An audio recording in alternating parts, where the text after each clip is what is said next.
आणि काय बोलतो तो काँग्रेसवाले, काय आम्ही देशमुख म्हणतो की लोकशाहीचा खून केला, लोकशाहीचा खून केला डीसीसी बँक आहे. 40 वर्ष लोकशाहीचा खून केला जातोय. माझं आव्हान आहे, धीरज देशमुखला तर सोडा, मी त्यांच्याबद्दल बोलत नाही, त्यांना त्याच्यातली माहिती नाही.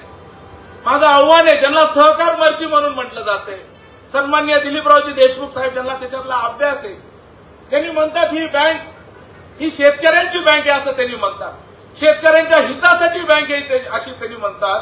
माझं त्यांना आव्हान आहे, एकाच व्यासपीठावर पत्रकार महोदय त्यांनी पण येऊन सांगावं की लातूर डीसीसी बँक ही शेतकऱ्यांची बँक आहे. त्यांनी तसे पुरावे द्यावं, ही बँक शेतकऱ्यांची बँक आहे. या बँकेमध्ये 100 रुपये असतील तर 80 रुपये त्यांच्या घरामध्ये कर्ज वाटप केलेलं आहे.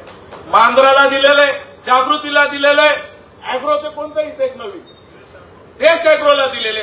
हे कर्ज वाटप शेतकऱ्यांचे पैसे जमा करून स्वतःच्या संस्थेला देण्याचं काम 80% पेक्षा जास्त हे पैसे त्यांनी स्वतःच्या संस्थेला वाटप केलेले आहेत.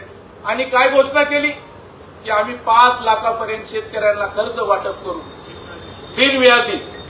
एक शेतकरी दाखवायचा त्यांच्या घरातला सोडून की ज्याला 5 लाखाचा त्यांनी आहेत का इथं. हा बुरका घातलाय.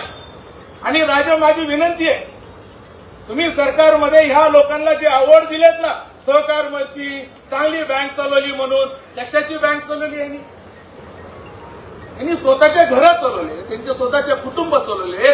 ही डीसीसी बँक कर्ज देत असताना, पाटील साहेब आपल्याला माहिती आहे, कर्ज देत असताना शेतकऱ्याचं डिपॉझिट आपण कट करतो का नाही, किती 20%.